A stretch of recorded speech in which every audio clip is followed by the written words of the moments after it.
Hey everybody, so here's the third of the three Aldrin Rocket Hero series that Revell is releasing. These are basically all just repops of their original kits from 1970 or so. These might even be monograms initially, and Revell bought them.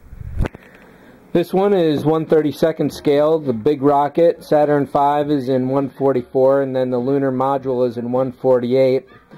Having the module in 132 certainly would have been nice, or this in 148, but that's the way that goes.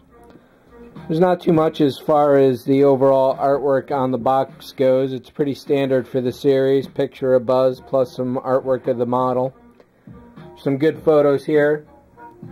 So it's sort of a cutaway, but it has a clear plastic covering so you can have a look at the insides. Rotatable engine bell. It's kind of a nice little trick. And that's about it. This is the standard back for all three of them. So let's pop this open and see what we got.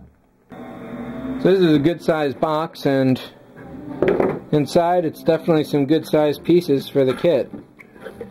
This cardboard piece here has been standard for all three models so far. Usually you only see that in Japanese kits. So there's a fair amount of parts here. This is definitely going to be a good size model. So let me break out all the pieces here and we'll see what's up. So the instruction booklet is 8.5 by 11. It's 11 pages. It's about a dozen or so sub-assemblies, so it's definitely going to be an intricate build. There's not going to be anything too easy about this. I suppose if I just painted the exterior solid color, then wouldn't have to worry about doing all this interior stuff. But I'll decide about that when I get closer to the fact. Having all the spare parts as greeblies for another model would certainly be nice. But all the instructions look pretty thorough. Illustrations are fairly straightforward. There's nothing too questionable about what's going on. Then we get some nice little set of decals here. Don't know how accurate they are. Let's take a look at the parts. So the instructions definitely make it look a little more complicated than the parts trees do. Overall, there's some definitely nice little details all around. Over here on the main body, there's some really good details with all the rivets and panel lines. Don't know that every rivet is exactly in place or anything, but definitely nice. There's some discolorations on the plastic, which suggests that they either pulled it too quickly from the mold or there was some kind of problem there. It should not be a problem as far as building or painting it goes, and it did not actually cause a defect in the surface at all. These parts were not on a tree, and they were definitely roughly cut or pulled from whatever it was the master they were on. Over here, this is definitely a pretty huge engine bell. No details on the inside, except maybe these couple parts go there.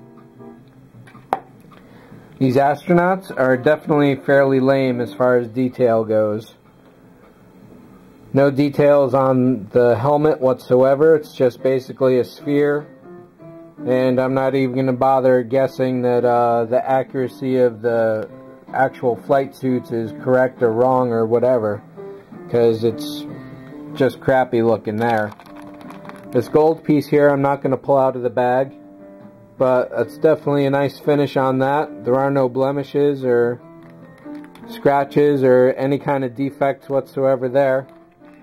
I'm going to leave these clear parts in the plastic for now too, just to keep them protected as well.